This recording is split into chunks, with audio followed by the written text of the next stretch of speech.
Hey everyone, and welcome. Today we're starting with the pilot episode of Supernatural, so let's get right into that. The show opens 22 years ago in Lawrence, Kansas, where we see the tremendously happy Winchester family go through a normal night before things start to get weird. You could even say supernatural, perhaps? Okay, I promise I won't make that joke again. Mary is woken up in the middle of the night by Sam crying on the baby monitor and goes to check on him. When she sees who she thinks is John standing in front of the crib, she figures she'll go back to bed, but stops when a flickering light down the hallway catches her eye. Looking down the stairs, she sees the real John asleep on the couch and runs back to check on Sam. John wakes up to the sound of Mary screaming, but upon entering Sam's room, he finds it calm and empty. Stopping to have a moment with his son because baby Sam is adorable, John sees blood drip onto the crib bedding and looks up to see Mary on the ceiling, and she bursts in the flames. After some chaos, Dean runs outside with Sam as per his father's order. We see him later in the aftermath. Jumping to present day, we meet up with Sam and his girlfriend Jessica on Halloween. We learn that Sam's a freaking genius, and that he thinks he'll get a full ride to Stanford Law for the following year. Dean shows up in the middle of the night, and because he's a bit of a shit disturber, they end up throwing hands. We get the sense that the brothers aren't close, punches aside, and that there's some unresolved tension going back who knows how long. Dean then says the oh-so-famous line, "Dad's on a hunting trip, and he hasn't been home in a few days." The two leave to talk, and we learn that A, the family used to hunt monsters together, and B, that John has some interesting parenting techniques, like giving Sam a gun at 9 because he was scared of the monster in his closet and telling him that if he was going to leave for school, he might as well stay gone. On the road, we learn that Dean runs credit card scams to pay for hunting, and we see the brothers warm up to each other and slide back into old habits. Well, for one, they're cassette tapes. And two, it's the greatest hits of mullet rock. Yeah. House rules, Sammy. Driver picks the music. Shotgun shuts his cake hole.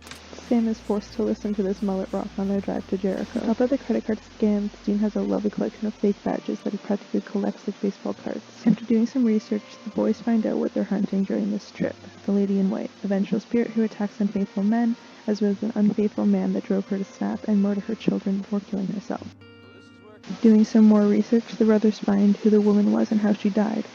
Do a little late-night recon on the bridge and make it back to their dad's motel room after a brush with the spirit and a tense moment about their mom. Dean has his first of many run-ins with the law enforcement when his scams are found out, and we learn about John's journal while he's being held. The book is chock full of information on the supernatural, which will become very important throughout the show. Despite being handcuffed to the table, Dean is able to break out, and he faces no consequences in the episode due to a fake 911 call placed by Sam. Dean tells Sam about the coordinates John left in the journal before quickly leaving to go help him with the case. Sam finds himself in a bit of a bind when the woman in white starts chilling in the backseat of the car and makes him drive to her old house. They do manage to kill her, but not before Dean has a chance to put a few rounds in her.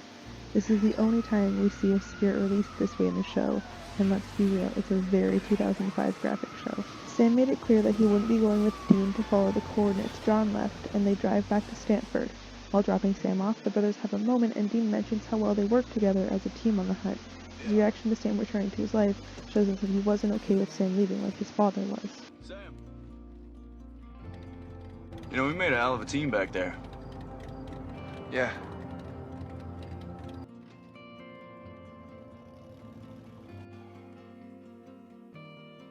Sam heads to bed with only hours before his interview when drops of blood land on his face. Making the same move his father did 22 years prior, Sam looks up and sees Jessica on the ceiling, and watches as she bursts into flames as well. Dean yet again rushes in and saves his brother just in time. We cut to the aftermath, police and fire littering the street, and Sam has decided that he no longer has a life at Stanford with Jessica dead. He agrees to go with Dean in search of their father, fiddling with their secret trunk that's, full of all sorts of guns and weapons that they do not have licenses for. Sam ends the episode with the oh-so-true line, We got work to do. Hi everybody, I hope you enjoyed this video. My plan is to do a recap for each episode of Supernatural, but seeing as there's over 300 currently, it's going to take a bit of time. If there's anything you think I missed in this recap, please let me know, and stay tuned if you want a faster way to rewatch this awesome series. Bye!